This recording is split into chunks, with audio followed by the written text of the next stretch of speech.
नमस्कार दोस्तों, मैं हूं आपका दोस्त राम वर्मा और स्वागत है आपका CG education news YouTube channel पर।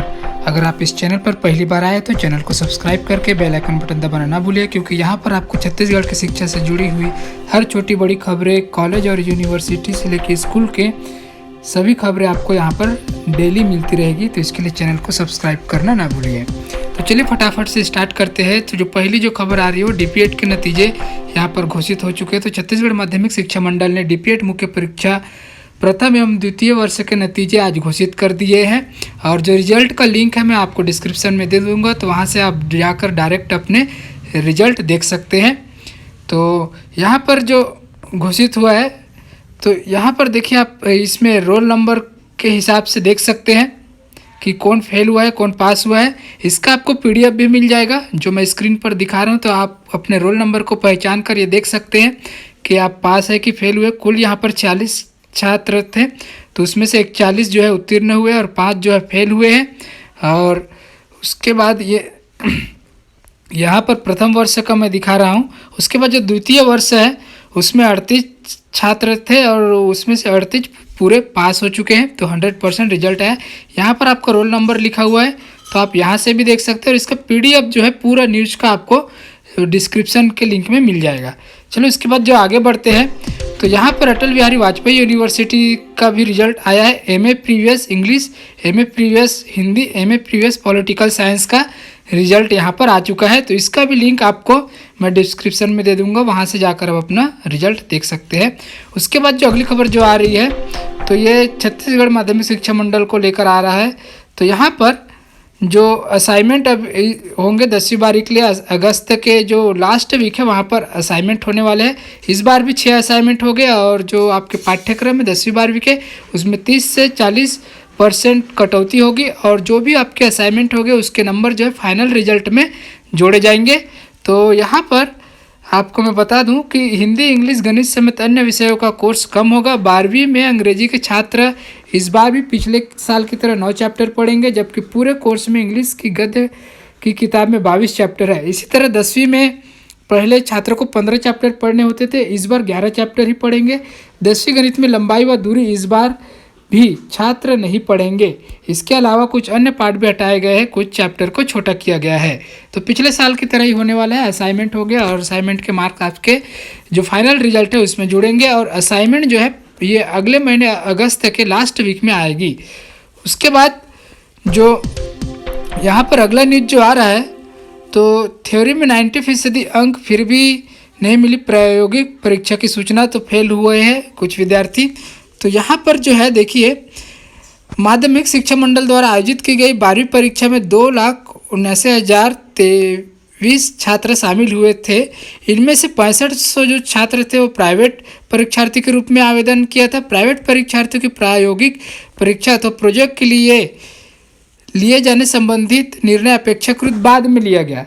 इसका मैंने वीडियो भी बनाया था कि प्रायोगिक परीक्षा होने वाली है करके, जब जिस समय सीजी ओपन का एग्ज़ाम चल रहा था 12वीं का, उसी टाइम इसका भी मतलब आया था कि प्रायोगिक परीक्षा होने वाली। उस टाइम बहुत लोगों को कन्फ्यूजन था, वहाँ पर साफ साफ लिखा था कि ये जो प्रायोगिक परीक्षा प्राइवेट वालों के लिए है, लेकिन वहाँ पर कन्फ्यूजन हुआ और वो लोग परीक्षा में शामिल नहीं हो पाए।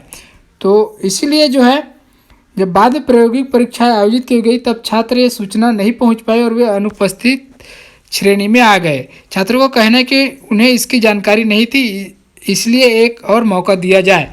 तो इस मामले में जो प्रोफेसर वीके गोयल जो है माध्यमिक शिक्षा मंडल के सचिव, उन्होंने कहा कि इस मामले पर अभी फैसला नहीं हुआ है। छात्रों ने प्रैक्टिकल परीक्षा नहीं दिलाई अथवा प्रोजेक्ट वर्क जमा नहीं किया, इसलिए उन्हें फेल किया गया है। और यहाँ पर छात्र कह रहे हैं कि स्कूल में जाकर उन्हें पूछा तो उन्हें इसकी जानकारी नहीं दी गई। अब इसमें स्कूल वाले की भी लापरवाही नहीं है, क्योंकि जिस समय छात्र इस बात की जानकारी लेने गए थे उस समय ये तय ही नहीं हुआ था कि इनका प्रैक्टिकल एग्ज़ाम लेना है करके, वो डेट नहीं आई थी।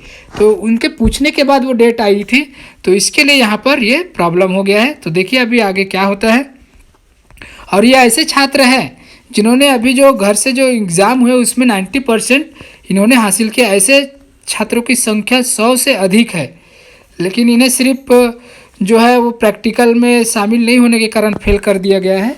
तो देखिए अब आगे इस पर क्या कार्रवाई होती है। इसके लिए जैसे कोई अपडेट आएगा मेरे चैनल के माध्यम से आपको इसकी जानकारी मिल जाएगी। उसके बाद जो अगली खबर जो आ रही है, तो फ्रेशर के लिए कॉलेजों में एडमिशन इस बार चैलेंज होगा। जी हाँ, ये बिल्कुल होने वाला है, क्योंकि जो है परीक्षा घर से हुई है, इसलिए फर्स्ट डिवीज़न में पास होने वाले स्टूडेंट की संख्या बहुत ज़्यादा है और इस बार मेरिट लिस्ट के आधार पर एडमिशन होने वाले हैं, तो कट ऑफ बहुत ज़्यादा आने वाला है। तो बहुत प्रॉब्लम आएगी इस बार, क्योंकि जितने स्टूडेंट यहाँ पे पास हुए उससे जो सीट अवेलेबल है वो आधी है, मतलब एक सीट के लिए 2 बच्चे को कंपटीशन करना पड़ेगा। तो यहाँ पर देखिए, इसी को लेकर राजनांदगांव से जो न्यूज आई है, तो एक एक सीट के लिए माराबाजी होगी यहाँ पर। तो कॉलेजों में 9,000 सीटें हैं, ये राजनांदगांव की बात कर रहा हूँ मैं, तो और 20,000 छात्र 12वीं क्लास पास हुए हैं। ऐसे हालात में कॉलेज में प्रवेश के लिए एक सीट के लिए 2 छात्रों की दावेदारी करनी पड़ेगी। अच्छे अंक आने के बाद भी इस बार छात्रों के लिए कॉलेज में प्रवेश पाने की राह आसान नहीं होगी, कई चुनौतियों से जूझना पड़ सकता है कॉलेज में। और ऐसे में कॉलेज में प्रवेश नहीं मिलने की स्थिति में इन विद्यार्थियों के पास प्राइवेट की राह है या पढ़ाई छोड़ने को मजबूर होना पड़ सकता है। तो कोरोना काल में शिक्षा का पूरा सिस्टम बिगड़ गया है। बीते 2 सालों से ऑनलाइन पढ़ाई और परीक्षा के बदौलत छात्र अपना भविष्य जरूर गढ़ रहे हैं, लेकिन शिक्षा का स्तर बुरी तरह प्रभावित हो गया है। तो इस बार फर्स्ट ईयर में एडमिशन लेने वालों की बहुत यहाँ पे मुसीबत आने वाली है। उसके बाद जो अगली खबर जो आ रही है वो दुर्ग से हेमचंद यादव यूनिवर्सिटी को लेकर आ रही है। तो विश्वविद्यालय के सेमेस्टर परीक्षाओं के सभी 60 नतीजे घोषित किए जा चुके हैं तथा वार्षिक परीक्षा के पहले 2 नतीजे घोषित हो चुके हैं। आगामी 31 जुलाई तक अनेक स्नातकोत्तर कक्षाओं के परिणाम घोषित करने का विश्वविद्यालय प्रशासन तैयारी कर रही है। सेमेस्टर परीक्षाएं जो है ब्लेंडेड मोड में आयोजित की जाएगी। इसके अंतर्गत वर्तमान में सभी सेमेस्टर की प्रायोगिक परीक्षाएं परीक्षार्थियों को छोटे छोटे समूह में महाविद्यालयों में भौतिक रूप से उपस्थित द्वारा संपादित किया जाएगा। सेमेस्टर परीक्षाओं से संबंधित असाइनमेंट अथवा आंतरिक परीक्षा भी विद्यार्थियों को महाविद्यालय में भौतिक रूप से उपस्थित होकर देनी होगी, यानी कि ऑफलाइन होगी।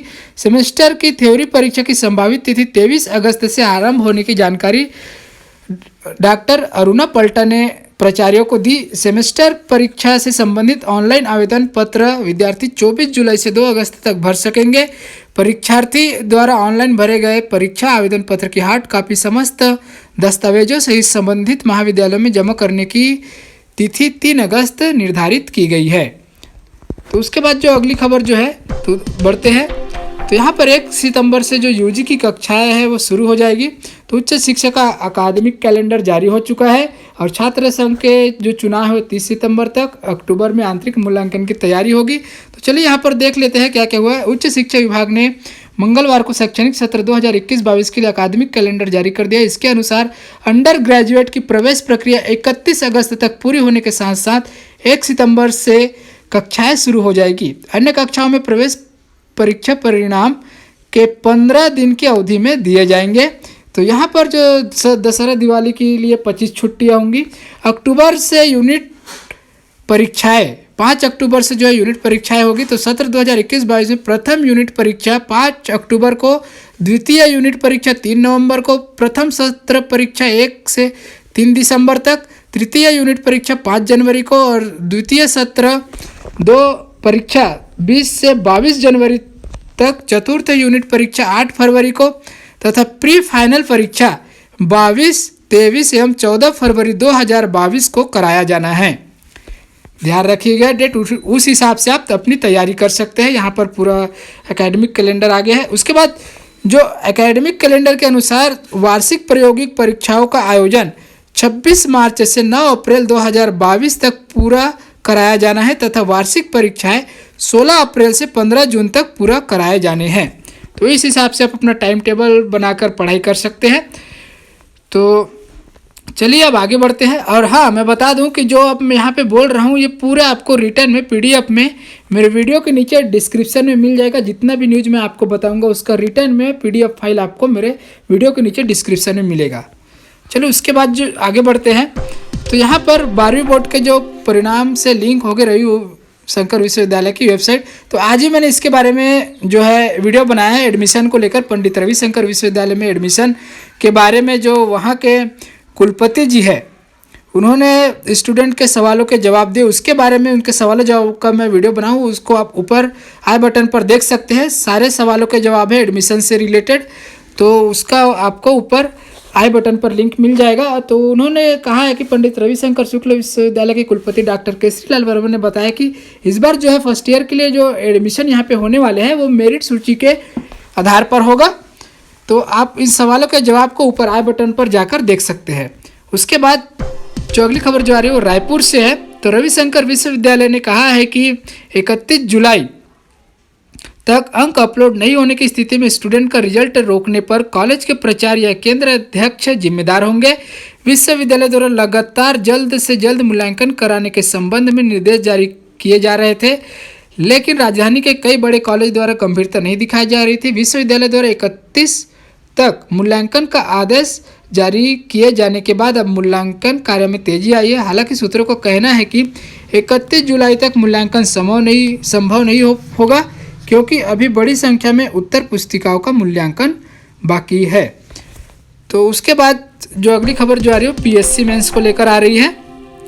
तो राज्य सेवा परीक्षा के दूसरे दिन जनरल स्टडीज 1 के पेपर में छत्तीसगढ़ से जुड़े कई सवाल पूछे गए। इनमें छत्तीसगढ़ के राजनीति इतिहास में कंडेल नहर सत्याग्रह का महत्व, बिलासपुर का वानर सेना के बारे में क्या जानते हैं, छत्तीसगढ़ में ब्रिटिश नियंत्रण के सूत्रपात, छत्तीसगढ़ के प्रशासनिक ढांचे की विवेचना, व्यक्तिगत सत्याग्रह आंदोलन छत्तीसगढ़ के योगदान पर सवाल पूछे गए थे।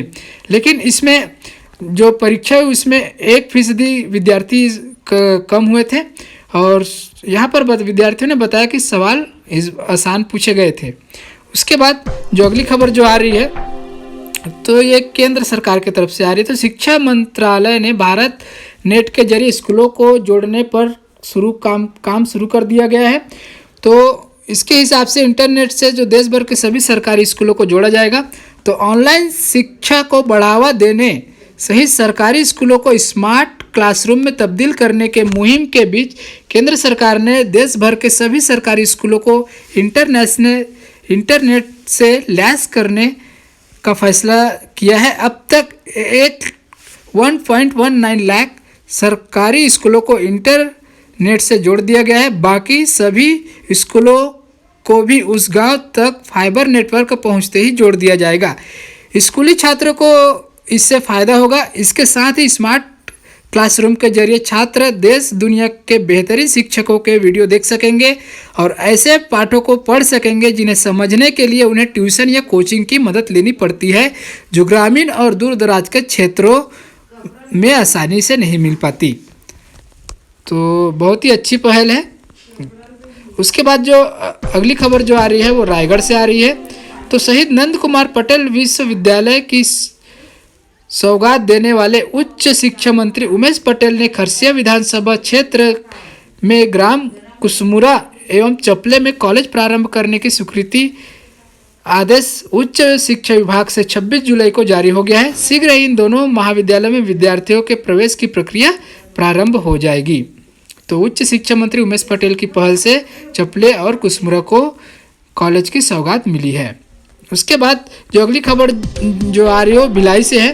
तो छत्तीसगढ़ स्वामी विवेकानंद तकनीकी विश्वविद्यालय अब युवाओं को रोजगार के साथ जोड़ने में मदद करेगा। शुरुआत बस्तर संभाग से होगी, जहां विश्वविद्यालय 1600 युवाओं को हुनरमंद बनाने ट्रेनिंग देगा। इसमें 8वीं पास से लेकर स्नातकोत्तर डिग्री हासिल कर चुके युवा शामिल होंगे।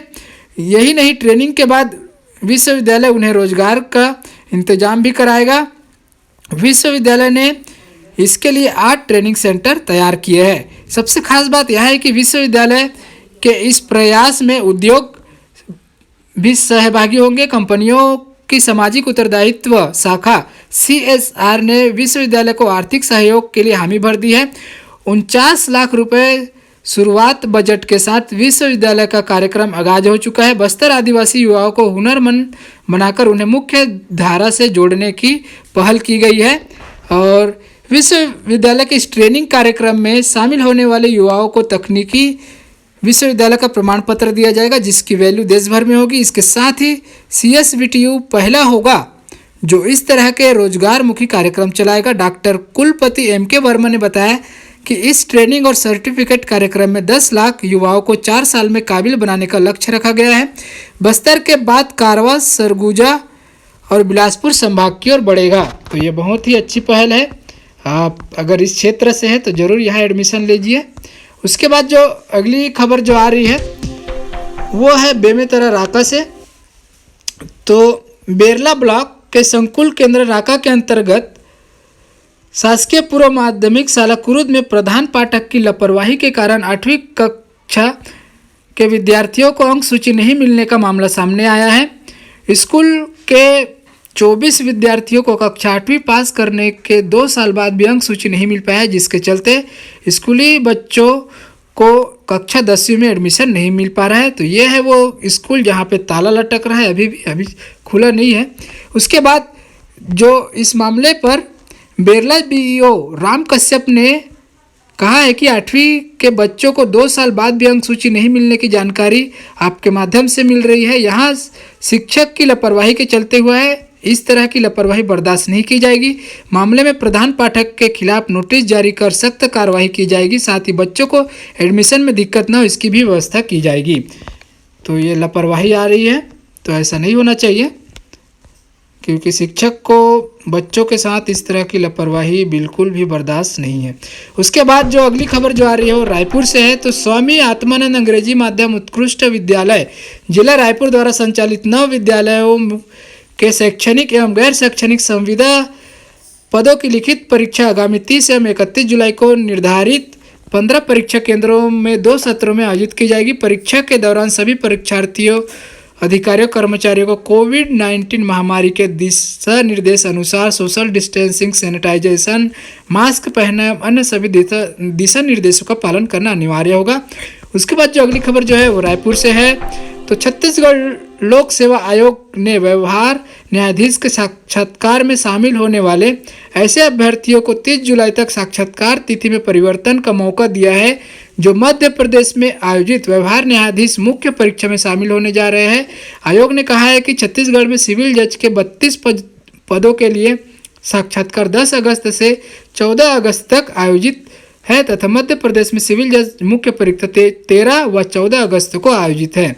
उसके बाद जो अगली खबर जो आ रही है वो जसपुर नगर से आ रही है। तो मुख्य चिकित्सा एवं स्वास्थ्य अधिकारी कार्यालय से प्राप्त जानकारी के अनुसार नवीन मॉलिक्यूलर वायरोलॉजी लैब में चिकित्सक, माइक्रोबायोलॉजिस्ट या सीनियर साइंटिस्ट एवं जूनियर साइंटिस्ट के पदों की पूर्ति हेतु वॉक इन इंटरव्यू साक्षात्कार 30 अगस्त को प्रातः 11 बजे से मुख्य चिकित्सा एवं स्वास्थ्य अधिकारी कार्यालय जसपुर में आयोजित की गई है। उक्त पदों हेतु अनिवार्य अर्हता एवं वांछनीय अर्हता सहित अधिक जानकारी के लिए जिले की वेबसाइट का अवलोकन किया जा सकता है।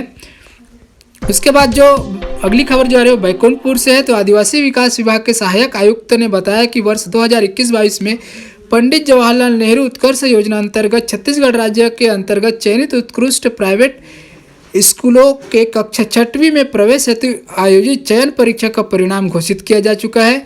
घोषित परीक्षा परिणाम का अवलोकन आदिवासी विकास विभाग के सहायक आयुक्त के कार्यालय सूचना पटल पर किया जा सकता है। इस संबंध में दावा आपत्ति 16 मार्च तक आदिवासी विकास विभाग के सहायक आयुक्त के कार्यालय में कार्यालयीन समय में प्रस्तुत कर सकते हैं। उसके बाद जो अगली खबर जो आ रही है वो साजा से आ रही है, बेमेतरा जिला के साजा से। तो मानव उत्थान जिला सेवा समिति के नेतृत्व में मिशन एजुकेशन द्वारा ऑनलाइन विश्व स्तरीय प्रश्नोत्तरी प्रतियोगिता आयोजन 1 अगस्त को किया जा रहा है। इसके परिणाम की सूचना 8 अगस्त को लाइव प्रसारण से दी जाएगी। सुविख्यात समाज सेवी, मानव धर्म के प्रणेता एवं उत्तराखंड सरकार में कैबिनेट मंत्री सतपाल जी महाराज की प्रेरणा से एवं उनके ज्येष्ठ पुत्र श्री विभू जी महाराज के निर्देशन में वर्ष 2014 से मिशन एजुकेशन का शुभारंभ किया गया। इसका मुख्य उद्देश्य गरीब एवं जरूरतमंद बच्चों को निःशुल्क शिक्षण सामग्री वितरण करना एवं उन्हें शिक्षा के प्रति प्रोत्साहित करके जागरूक करना है। मिशन एजुकेशन के तहत अब तक 6 लाख से अधिक बच्चों की मदद की जा चुकी है। लगभग 30 केंद्रों पर जरूरतमंद बच्चों को ऑन द स्पॉट के तहत पढ़ाया जा रहा है। यह मिशन एजुकेशन 8 देशों में चल रहा है।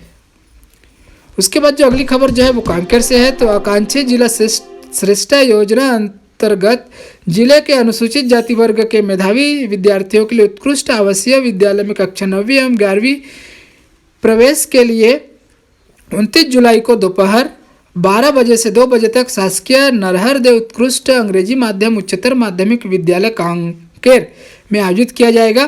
प्रवेश परीक्षा में सम्मिलित होने के लिए विस्तृत जानकारी प्राचार्य शासकीय नरहरदेव उत्कृष्ट अंग्रेजी माध्यम उच्चतर माध्यमिक विद्यालय कांकेर से प्राप्त किया जा सकता है। उसके बाद जो अगली खबर जो है वो भी कांकेर से है। तो जिले के अनुसूचित जाति वर्ग के युवक युवतियों के लिए हॉस्पिटल व होटल मैनेजमेंट प्रशिक्षण योजना अंतर्गत कैरियर बनाने की आकांक्षा रखने वाले युवकों से 10 अगस्त की शाम 5 बजे तक आवेदन आमंत्रित किया गया है। आदिवासी विकास विभाग के उपायुक्त माखन सिंह ध्रुव ने बताया कि इस संबंध में आवेदन पत्र प्रारूप नियम एवं तथा शर्त विभागीय वेबसाइट पर उपलब्ध है। उपरोक्त प्रशिक्षण आवासीय छात्रावास व मेस की सुविधा निःशुल्क होगी। प्रशिक्षण उपरांत प्रदाता संस्थान द्वारा जॉब प्लेसमेंट भी उपलब्ध कराया जाएगा। जिला स्तर पर इच्छुक पात्र अभ्यर्थी निर्धारित आवेदन पत्र में उल्लेखित तिथि तक आवेदन पत्र सहायक आयुक्त कार्यालय में जमा कर सकते हैं। उसके बाद जो अगली खबर जो है वो महासमुंद से है। तो वेडनर मेमोरियल महासमुंद के छात्र गौरव साहू का चयन सैनिक स्कूल अंबिकापुर के लिए हुआ है। गौरव इस वर्ष कक्षा 5 में थे। गौरव के पिता थानूराम साहू एवं माता मोहिनी साहू ग्राम भोरिंग निवासी दोनों शासकीय शिक्षक है। तो ये है गौरव जी जिनका सिलेक्शन हुआ है। उसके बाद जो अगली खबर है वो अंबिकापुर से। तो संभागीय संयुक्त संचालक स्वास्थ्य सेवाएं डॉक्टर PS सिसोदिया ने बताया कि प्रशिक्षित मितानिनों के लिए आरक्षित रिक्त पदों पर स्टाफ नर्स 3य श्रेणी के पदों पर सीधी भर्ती से नियुक्ति हेतु सूची का प्रकाशन किया जा रहा है। जारी सूची के संबंध में अभ्यर्थी अनुभव के संबंध में दावा आपत्ति 7 अगस्त तक प्रस्तुत कर सकते हैं। सूची स्थानीय कार्यालय के सूचना पटल पर चस्पा कर दी गई है। उसके बाद जो अगली खबर जो है वो अंबिकापुर से है। तो सहायक आयुक्त आदिवासी विकास ने बताया कि एकलव्य आदर्श आवासीय विद्यालय में शैक्षणिक सत्र 2021-22 के लिए कक्षा 6वीं में प्रवेश के लिए चयन परीक्षा 15 जुलाई को कन्या शिक्षा परिसर में आयोजित की गई थी। चयन परीक्षा के बाद दावा आपत्ति के पश्चात चयन सूची जारी की गई है। यहाँ सूची सहायक आयुक्त आदिवासी विकास एवं समस्त एकलव्य आदर्श आवासीय विद्यालयों के सूचना पटल पर एवं सरगुजा की शासकीय वेबसाइट पर देखी जा सकती है। अगली खबर जो आ रही है वो भिलाई से आ रही है। तो सेल भिलाई इस्पात संयंत्र में कार्यरत कर्मचारियों के आश्रित मेधावी बच्चों को मान्यता प्रदान करने के लिए कक्षा 8वीं 10वीं और 12वीं के लिए शैक्षणिक सत्र 2019-20 और 2020-21 में आवेदन आमंत्रित किया जा रहा है। BSP द्वारा अनुमोदित योजना के अनुसार BSP और गैर BSP विद्यालयों में अध्ययनरत कर्मचारियों के आश्रित बच्चे आवेदन कर सकते हैं। यहाँ योजना उन कर्मचारियों के प्रत्यक्ष आश्रितों के लिए आमंत्रित की गई है जो वर्तमान में सेवा में है। सेल BSP के शिक्षा विभाग द्वारा टैलेंट की पहचान के लिए आयोजित किए गए विभिन्न कक्षाओं और टेस्ट फॉर रिकॉग्निजिंग टैलेंट TRT 8वीं में प्राप्त प्रतिशत के आधार पर यहाँ मान्यता मेधावी आश्रित बच्चों को दी जाएगी। 7 अगस्त को टैलेंट पहचान के लिए टेस्ट TRT 8वीं आयोजित की जाएगी। उसके बाद जो अगली खबर जो है वो रायपुर से है। तो स्वामी आत्मानंद अंग्रेजी माध्यम उत्कृष्ट विद्यालय जिला रायपुर द्वारा संचालित 9 विद्यालयों के शैक्षणिक एवं गैर शैक्षणिक संविदा पदों की लिखित परीक्षा आगामी 30 एवं 31 जुलाई को निर्धारित 15 परीक्षा केंद्रों में 2 सत्रों में होगी। उसके बाद जो अगली खबर है वो बलरामपुर से है। तो सहायक आयुक्त आदिवासी ने जानकारी दी है कि बलरामपुर रामानुजगंज जिले अंतर्गत एकलव्य आदर्श आवासीय विद्यालय बलरामपुर, कुसमी, वाड्रफ नगर, राजपुर, रामचंद्रपुर एवं शंकरगढ़ में कुल सीटें 360 में से क्रमशः 180 बालक बालिकाएं में अनुसूचित जनजाति वर्ग के छात्रों को वर्ष 2021-22 में कक्षा 6वीं में प्रवेश हेतु 15 जुलाई 2021 को चयन परीक्षा समय प्रातः 10:30 से 12:30 बजे तक आयोजन किया गया था। उत्तर पुस्तिका मूल्यांकन पश्चात प्राप्तांकों की सूची प्रकाशित कर दावा आपत्ति 22 जुलाई तक चाही गई थी। दावा आपत्ति निराकरण के पश्चात विभाग द्वारा अंतिम मेरिट सूची का प्रकाशन कर दिया गया है। उसके बाद जो अगली खबर जो आ रही है वो नवोदय विद्यालय को लेकर आ रही है। तो नवोदय विद्यालय समिति ने 23 जुलाई को JNVST एडमिट कार्ड 2021 जारी कर दिया है। जिन छात्रों ने कक्षा छठी में जवाहर नवोदय विद्यालय प्रवेश परीक्षा 2021 के लिए आवेदन किया था, वे अपना हॉल टिकट नवोदय विद्यालय की आधिकारिक वेबसाइट navodaya.gov.in से डाउनलोड कर सकते हैं। 11 अगस्त को देश भर के नवोदय विद्यालय में कक्षा छठवीं के लिए प्रवेश परीक्षा आयोजित की जाएगी। उसके बाद जो अगली खबर जो आ रही है वो पाटन से आ रही थी। समग्र शिक्षा अभियान रायपुर छत्तीसगढ़ द्वारा संचालित व्यावसायिक पाठ्यक्रम में ट्रेनिंग पार्टनर इंडस एडुट्रेन द्वारा विद्यालयों में कौशल विकास के लिए 5 दिनों तक विभिन्न गतिविधियां कराई। 229 स्कूल के बच्चों ने हुनर दिखाकर राज्य स्तरीय स्पर्धा में जगह बनाई। क्विज कंपटीशन में शासकीय कन्याशाला पाटन की रुचि वर्मा ने राज्य स्तर में प्रथम स्थान प्राप्त किया है। इसके लिए हम अपने चैनल की तरफ से इन्हें कांग्रेचुलेसन बोलना चाहते हैं। आकांक्षा वर्मा डिबेट स्पर्धा में तृतीय रही। तो ये थी दोस्तों छत्तीसगढ़ के शिक्षा से जुड़ी हुई आज की तमाम खबरें। तो ये खबरें आपको कैसी लगी, अच्छी लगी तो लाइक कीजिए तथा अपने सभी दोस्तों को शेयर कीजिए और ऐसे लेटेस्ट अपडेट पाने के लिए मेरे चैनल को सब्सक्राइब करके बेल आइकन बटन दबाना ना भूलिए। धन्यवाद, मिलते हैं अगले वीडियो।